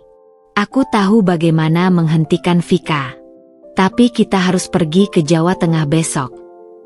Di tengah hujan yang mulai reda, sebuah rencana mulai terbentuk. Kadang, untuk menghentikan sebuah badai, kita tidak perlu melawannya dengan kekuatan, tapi cukup dengan memahami dari mana angin itu berhembus. Dan untuk Vika, angin itu berhembus dari sebuah kampung kecil di kaki gunung, di mana seorang nenek tua mungkin satu-satunya orang yang masih bisa menyentuh hatinya yang sudah lama membatu. Perjalanan ke Wonosobo memakan waktu 6 jam yang melelahkan. Kabut pagi masih menyelimuti jalanan berkelok ketika mobil kami melintasi perkebunan teh di ketinggian. Romi memegang kemudi dengan erat, sesekali melirikku yang tak henti memeriksa dokumen-dokumen di pangkuanku. "Kamu yakin ini akan berhasil?" tanya Romi untuk kesekian kalinya, matanya tetap tertuju pada jalan berkelok di depan. Aku menatap keluar jendela, menyaksikan sinar matahari pagi yang mulai menembus kabut. Nenek Vika adalah satu-satunya orang yang masih dia hormati. Menurut orang tuanya, setiap keputusan besar dalam hidup Vika selalu melalui restu neneknya. GPS menunjukkan kami sudah dekat. Desa kecil itu muncul perlahan dari balik kabut. Deretan rumah tradisional dengan atap merah, sawah terasering yang indah, dan udara segar yang menusuk tulang. Romi memarkir mobil di depan sebuah rumah kayu sederhana yang dikelilingi kebun sayur. Seorang wanita tua dengan rambut putih sebahu sedang duduk di beranda. Tangannya asyik menganyam bambu. "Nenek Sum?" sapaku pelan saat mendekat. Wanita itu mengangkat kepalanya perlahan. Matanya, bijak dan dalam, seperti bisa melihat langsung ke dalam jiwa. "Kalian yang mau bicara tentang cucuku?" ucapnya, bukan sebuah pertanyaan tapi pernyataan. Begitu kami duduk di ruang tamu sederhana yang dipenuhi foto keluarga, Nenek Sum mengeluarkan sebuah buku harian usang. "Vika selalu menulis untukku sejak kecil," katanya sambil membuka halaman-halaman yang sudah menguning. "Bahkan ketika dia sudah besar dan sibuk, surat tetap datang setiap bulan." Dia berhenti di satu halaman tertentu dan memberikannya padaku. Tulisan Vika yang masih remaja terbaca jelas. "Nek, aku ingin sekali jadi orang sukses. Aku janji akan membangunkan rumah besar untuk nenek, menyekolahkan adik-adik di kampung, dan membuat nenek bangga. Aku tidak mau jadi miskin selamanya." Aku menelan ludah. Dalam tulisan sederhana itu, terkandung sebuah motivasi yang selama ini tidak kupahami. Rasa takut akan kemiskinan, keinginan untuk membahagiakan keluarga, dan ambisi yang mungkin sudah menyimpang. Nenek Sum mengambil kembali buku itu dengan tangan gemetar. Vika anak yang baik, tapi dunia luar meracuninya. Dia berpikir kekayaan adalah segalanya. Romi yang selama ini diam akhirnya berbicara. "Nenek, Vika sekarang dalam masalah besar. Dia sudah melanggar hukum, merusak reputasi orang lain, dan dia akan menghancurkan dirinya sendiri." Nenek Sum menyelesaikan kalimat Romi dengan suara tegas. Aku tahu. Dia berdiri dengan susah payah dan berjalan ke sebuah lemari tua.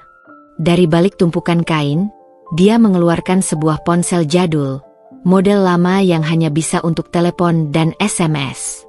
"Vika mengirimi aku telepon baru setiap tahun," ucap Nenek Sum sambil menekan-nekan tombol dengan jari yang sudah keriput.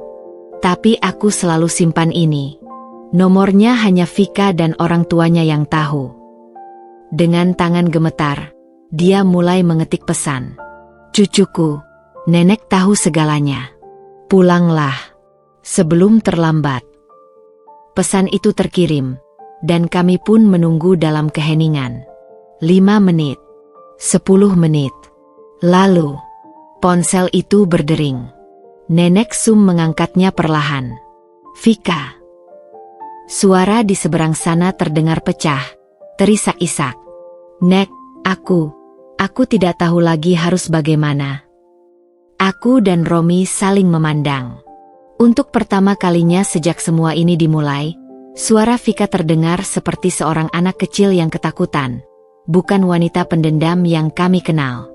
Nenek Sum berbicara pelan dalam bahasa Jawa yang tidak sepenuhnya kupahami. Tapi nada suaranya penuh kasih sayang dan ketegasan sekaligus. Beberapa kali Vika terisak lebih keras. Lalu akhirnya, Nenek mau berbicara dengan Nyonya Hartawan. Ucap Nenek Sum tiba-tiba, mengulurkan ponselnya ke arahku. Dengan jantung berdebar kencang, aku menerima telepon itu. Vika. Suara di seberang terisak. Saya minta maaf. Untuk semuanya. Kata-kata itu menggantung di udara. Aku menutup mata, mencoba menenangkan diri. Kamu masih punya kesempatan untuk memperbaiki semuanya, Vika. Tapi kamu harus berhenti sekarang. Sudah terlambat, bisiknya putus asa. Saya sudah mengirim semuanya ke media. Akan terbit besok pagi. Romi langsung mengambil telepon. Vika, dengarkan aku baik-baik. Kami punya bukti bahwa kamu yang menyebarkan fitnah. Tapi jika kamu berhenti sekarang, kami tidak akan melaporkanmu ke polisi. Kenapa? Suara Vika terdengar bingung. Setelah semua yang saya lakukan. Aku mengambil alih telepon. Karena kami melihat fotomu di rumah nenek. Kami tahu Vika yang sebenarnya masih ada di sana. Perempuan yang ingin membuat keluarganya bangga. Bukan seperti sekarang. Keheningan panjang. Lalu, saya akan tarik semua materi itu. Akhirnya Vika berbicara, suaranya lebih tenang. Tapi saya tidak bisa menjamin yang sudah terlanjur beredar. Nenek Sum mengambil telepon lagi dan berbicara beberapa patah kata dalam bahasa Jawa sebelum menutup percakapan. Vika akan pulang ke sini besok, ucapnya kepada kami. Dia meminta maaf dan akan menarik semua fitnah yang sudah disebarkan. Perjalanan pulang ke Jakarta terasa lebih ringan. Meski kami tahu mungkin masih ada konsekuensi dari apa yang sudah terlanjur beredar, tapi setidaknya badai terbesar sudah berlalu. 3 hari kemudian, sebuah pesan masuk dari nomor tak dikenal. Sebuah foto Vika berdiri di depan rumah neneknya, wajahnya tanpa makeup dan pakaian sederhana. Di bawahnya tertulis, "Saya akan mulai dari nol lagi. Maafkan saya." Dan untuk pertama kalinya sejak semua ini dimulai, aku benar-benar percaya padanya. Karena kadang karma bukan tentang kehancuran, tapi tentang kesempatan untuk bangkit kembali sebagai manusia yang lebih baik. Di sebuah kampung kecil di Wonosobo, mungkin sedang tumbuh sebuah cerita baru. Tentang seorang perempuan yang akhirnya menemukan jalan pulang. Dan di Jakarta, kami pun mulai menulis bab baru dalam hidup kami. Satu yang lebih kuat dari sebelumnya. Matahari pagi menyinari apartemen kami dengan lembut, menciptakan pola bayangan yang menari-nari di lantai kayu. Aku duduk di balkon dengan secangkir teh hangat, menatap kota Jakarta yang perlahan bangun dari tidurnya. Sudah seminggu sejak kami kembali dari Wonosobo, dan kehidupan berangsur-angsur kembali normal, atau setidaknya, semirip normal mungkin setelah badai yang kami alami. Pintu kaca balkon berderit pelan saat Romi bergabung denganku, membawa 2 piring berisi sarapan sederhana, pankek dengan madu dan irisan buah yang dia buat sendiri.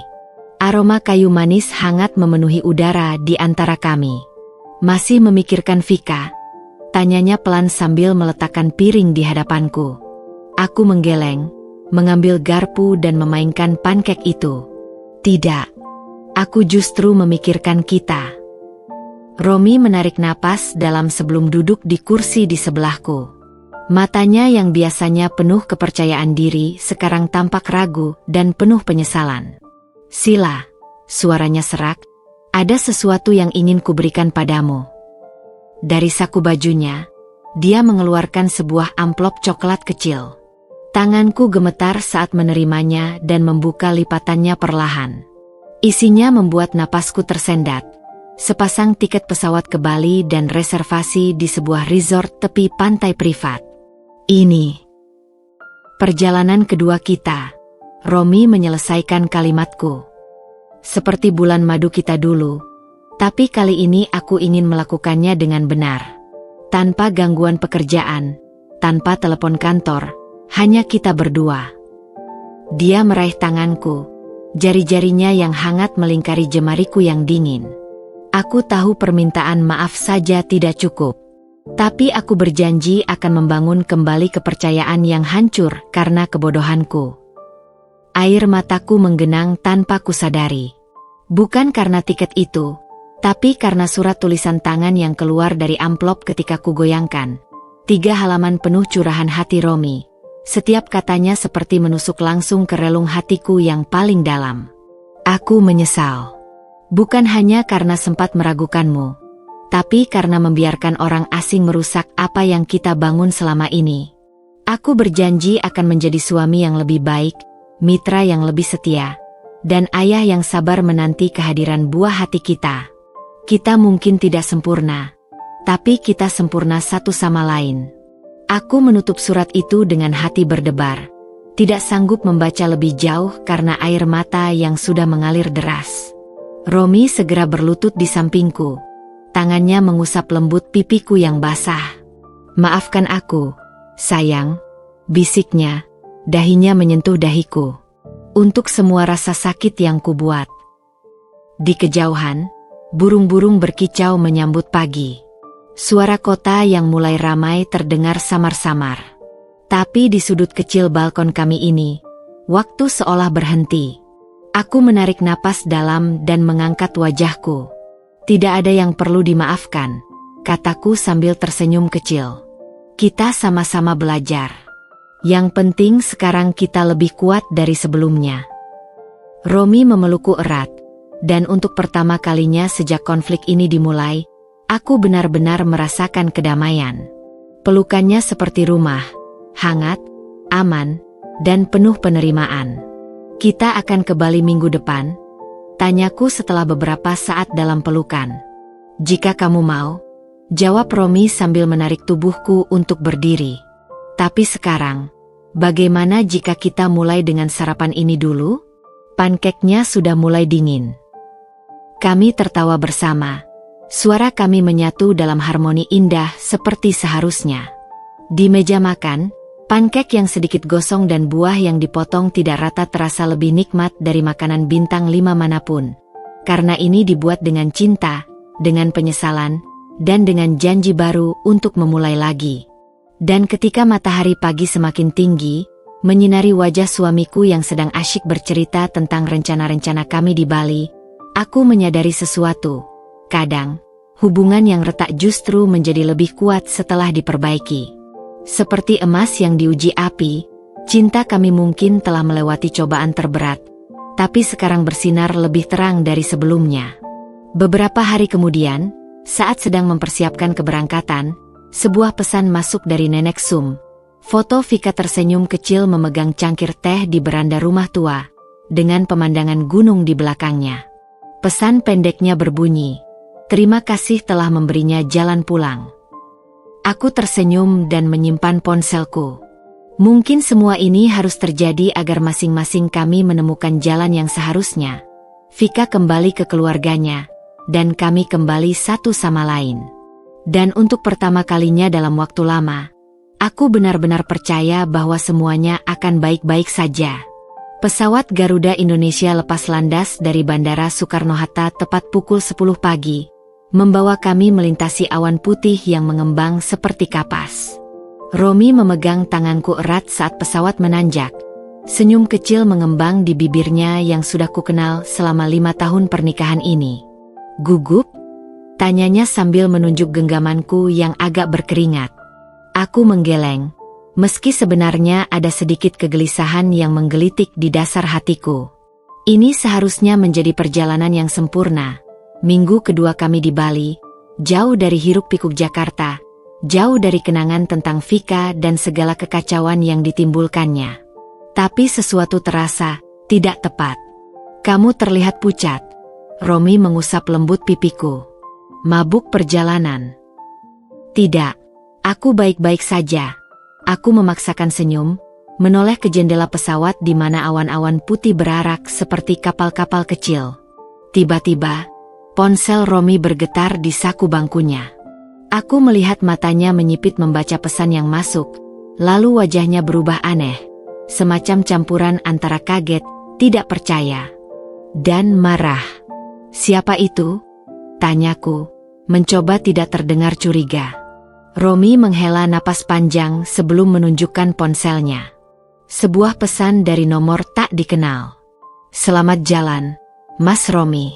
Bali indah di bulan Desember. Jangan lupa mampir ke warung nasi ayam kedewatan Ibu Mangku. Dulu kesukaan kita berdua. Darahku membeku. Tidak perlu tanda tangan untuk tahu siapa pengirimnya. Vika, desisku pelan. Seperti takut namanya saja bisa mengacaukan perjalanan kami. Romi segera mematikan ponselnya. Aku akan blokir nomor ini. Dia tidak seharusnya. Tunggu, tanganku menghentikannya. Bagaimana dia tahu kita akan ke Bali? Bahkan aku baru tahu destinasi tepatnya kemarin. Wajah Romi berkerut dalam konsentrasi. Mungkin hanya tebakan. Atau dia melihat postingan Amanda di Instagram.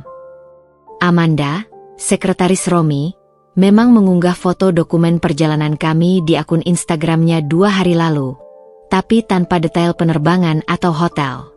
Pesawat mencapai ketinggian jelajah dan lampu tanda kencangkan sabuk pengaman mati. Tapi aku justru merasa perlu mengencangkan sesuatu di hatiku. Perlindungan terhadap kemungkinan bahwa Vika belum benar-benar pergi dari hidup kami. Kita bisa ubah rencana, usul Romi tiba-tiba. Ganti hotel, ubah itinerari. Aku tidak mau dia merusak perjalanan ini. Aku menatap wajah suamiku, kekhawatiran di matanya, ketegangan di rahangnya. Tiba-tiba aku menyadari, ini bukan lagi tentang Vika. Ini tentang kami. Tentang apakah kita akan membiarkan ketakutan mengendalikan hidup kita. Tidak, jawabku tegas. Kita tidak akan mengubah apapun. Jika Vika ingin bermain games, kali ini kita yang akan menetapkan peraturannya. Romi memandangku lama, lalu perlahan senyumnya kembali. Kau selalu lebih kuat dari yang kukira. Dia mengangkat tangan memanggil pramugari. 2 champagne. Terima kasih. Saat minuman datang, Romia mengangkat gelasnya. Untuk kita. Dan untuk liburan tanpa gangguan, siapapun itu. Gelas kami berdenting. Tapi di tengah gelembung champagne yang riang, pikiranku masih tertuju pada pesan tadi. Vika mungkin mengira dia masih bisa mengganggu kami. Tapi dia salah.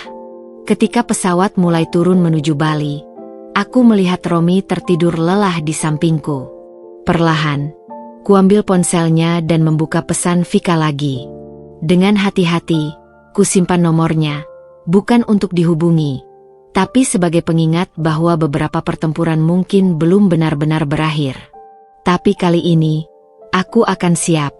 Dan ketika roda pesawat menyentuh landasan Bandara Ngurah Rai, hatiku ikut mendarat pada satu keputusan.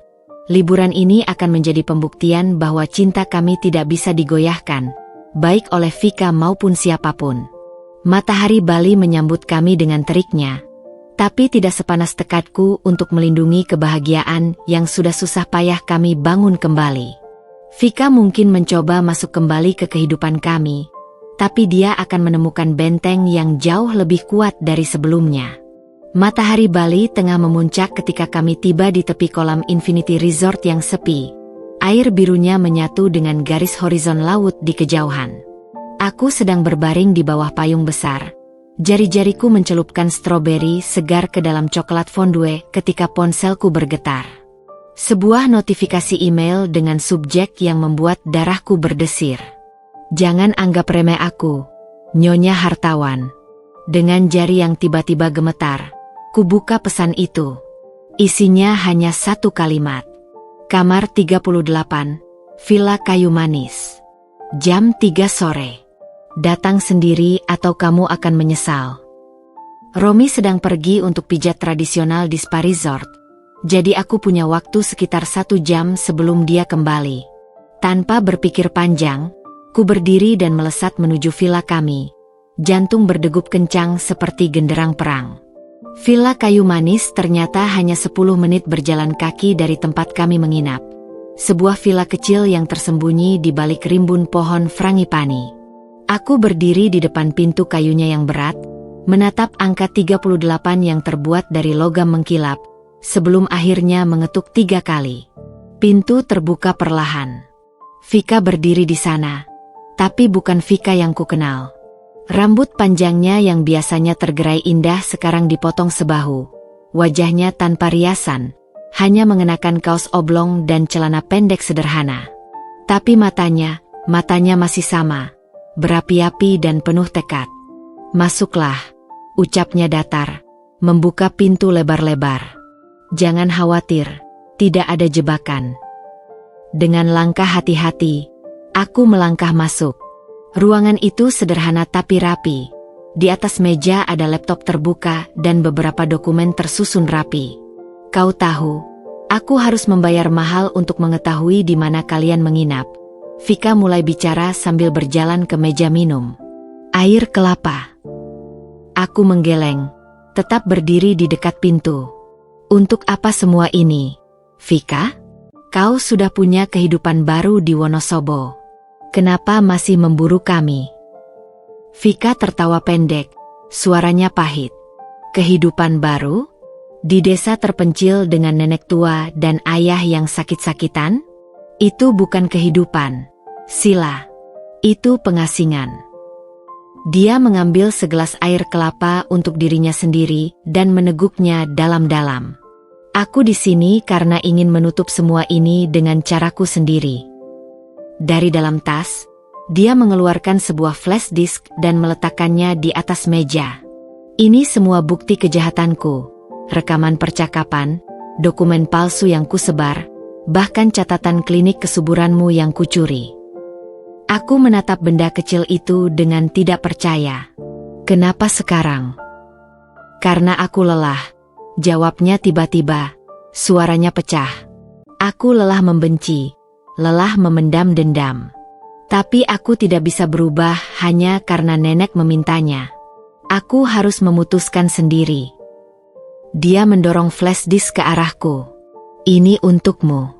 Hancurkan atau serahkan ke polisi. Terserah. Tapi ada satu syarat." Aku mengerutkan kening. "Apa?" "Jangan pernah ceritakan pada siapapun bahwa kita bertemu hari ini. Biarkan orang-orang berpikir aku menghilang, bahwa aku kalah. Itu cukup untukku."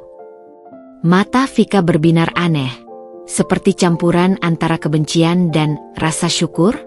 Aku tidak bisa memastikan. "Kenapa aku harus percaya padamu?" tanyaku, masih waspada. Vika mengambil sesuatu dari bawah bantal, sebuah tiket pesawat. "Karena besok pagi aku akan terbang ke Kanada. Aku mendapat beasiswa untuk belajar desain fashion di Vancouver. Kesempatan yang selama ini kuidam-idamkan." Dia tersenyum kecil, senyum pertama yang kulihat darinya tanpa kepalsuan. "Nenek menjual tanah warisannya untuk membiayai ini. Jadi percayalah, aku tidak akan menyia-nyiakan kesempatan kedua ini." Aku mengambil flash disk itu, merasakan beratnya di telapak tangan. "Aku tidak akan memberitahu siapapun, janjiku. Tapi satu hal, Vika, aku harap kau menemukan kedamaian di sana." Dia mengangguk, lalu tiba-tiba suaranya berubah tegas. "Sekarang pergilah, sebelum aku berubah pikiran." Ketika aku berbalik menuju pintu, Vika memanggilku sekali lagi. "Sila." Romi memang memilih orang yang tepat. Langit Bali sudah mulai jingga ketika aku kembali ke resort. Romi sedang menungguku di teras villa kami dengan wajah cemas. "Kemana saja kau? Aku khawatir."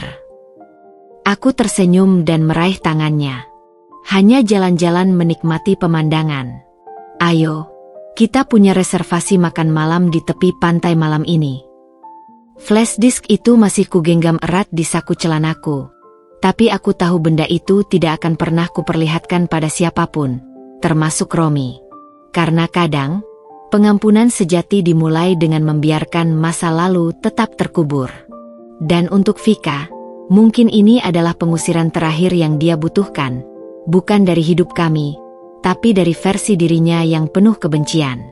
Di kejauhan, ombak Bali bergulung-gulung menghantam karang, membawa pergi segala sesuatu yang tidak lagi dibutuhkan ke tengah samudera. 6 bulan telah berlalu sejak insiden di Bali, dan butik hartawan berdiri megah di lokasi barunya di SCBD, dengan desain interior yang lebih elegan dan modern daripada sebelumnya. Aku berdiri di depan etalase kaca yang memamerkan koleksi terbaru kami bertema Phoenix Rising, sebuah metafora sempurna untuk perjalanan kami selama setahun terakhir. Pembukaan cabang baru ini berbeda dari biasanya. Tidak hanya sebagai peluncuran bisnis, tapi juga sebagai pernyataan kepada dunia bahwa kami bisa bangkit lebih kuat dari segala rintangan. Ibu berdiri di sampingku dengan bangga, matanya berbinar melihat hasil kerja keras kami. Tidak menyangka kita akan sampai di sini setelah semua yang terjadi, bisik ibu sambil menata sedikit lipatan di gaunku. Aku tersenyum, menatap sekeliling ruangan yang dipenuhi tamu undangan, desainer ternama, selebriti, bahkan beberapa duta besar negara sahabat. Justru karena semua itulah kita bisa sampai di sini, Bu. Romi muncul dari kerumunan tamu dengan 2 gelas champagne. Semua berjalan lancar, ucapnya bangga. Bahkan Menteri Perdagangan datang secara mendadak. Dia menunjuk ke arah panggung kecil di tengah ruangan di mana sebuah video diputar. Kisah perjalanan butik hartawan dari awal berdiri hingga sekarang, termasuk krisis yang pernah kami alami. Tapi yang membuatku terkejut, ada satu frame khusus yang menunjukkan sosok Vika dengan wajah disamarkan, disertai tulisan. Kepada mereka yang pernah menjatuhkan kami, terima kasih telah mengajarkan kami untuk terbang lebih tinggi. Aku menatap Romi dengan mata berkaca-kaca. Kau tahu. Dia mengangguk pelan. Aku selalu tahu, sayang. Tapi beberapa pertempuran memang harus kau hadapi sendiri. Tiba-tiba, seorang staf menghampiri dengan bingkisan kecil. Ini datang untuk Nyonya Sila. Di dalam kotak itu, terdapat sepasang anting-anting emas berbentuk phoenix, persis seperti logo koleksi kami, dan secari kertas bertuliskan, "Kalian menang." Aku mengakui kekalahanku. Tapi aku juga menemukan kemenanganku sendiri di tempat lain. Tidak ada alamat pengirim, tapi cap pos menunjukkan kiriman dari Vancouver, Kanada. Ibu memandangku penuh tanya ketika aku menyelipkan catatan itu ke dalam saku. Masalah lama. Bukan masalah lagi, Bu, jawabku sambil tersenyum. Hanya sebuah bab yang sudah tertutup. Malam itu berlangsung sempurna. Koleksi kami terjual habis dalam hitungan jam, dan kontrak kerjasama internasional berdatangan. Tapi di tengah semua gemerlap kesuksesan, ada satu momen paling berharga, ketika aku dan Romi berdiri di balkon lantai atas, memandang kota Jakarta yang gemerlap di bawah kami. Kau ingat janjiku di Bali? Romi tiba-tiba bertanya, tangannya meraih erat tanganku. Aku mengernyit. Janji apa? Dia mengeluarkan sebuah kotak kecil dari sakunya. Bukan kotak cincin seperti yang kuduga, tapi sebuah kunci. Kunci rumah baru kami yang sedang dibangun di kawasan Menteng. Janjiku untuk memulai bab baru, ucap Romi lembut. Rumah ini akan menjadi tempat kita membangun keluarga, menciptakan kenangan baru, jauh dari semua bayangan masa lalu. Aku memegang kunci itu erat-erat, merasakan beratnya di telapak tangan. Ini bukan sekadar kunci rumah, tapi simbol dari semua yang telah kami perjuangkan. Kepercayaan yang dibangun kembali, cinta yang bertahan melewati badai, dan masa depan yang kami bentuk bersama. Di kejauhan, lampu-lampu Jakarta berkelap-kelip seperti bintang yang jatuh ke bumi. Mungkin suatu saat nanti, Vika akan melihat pemandangan serupa dari sisi dunia yang lain. Dan semoga dia juga menemukan kedamaian yang sama seperti yang kami rasakan saat ini. Karena akhirnya, kami semua berhak untuk bangkit, untuk memulai lagi, dan untuk terbang lebih tinggi dari sebelumnya. Dan inilah kemenangan kami yang sesungguhnya.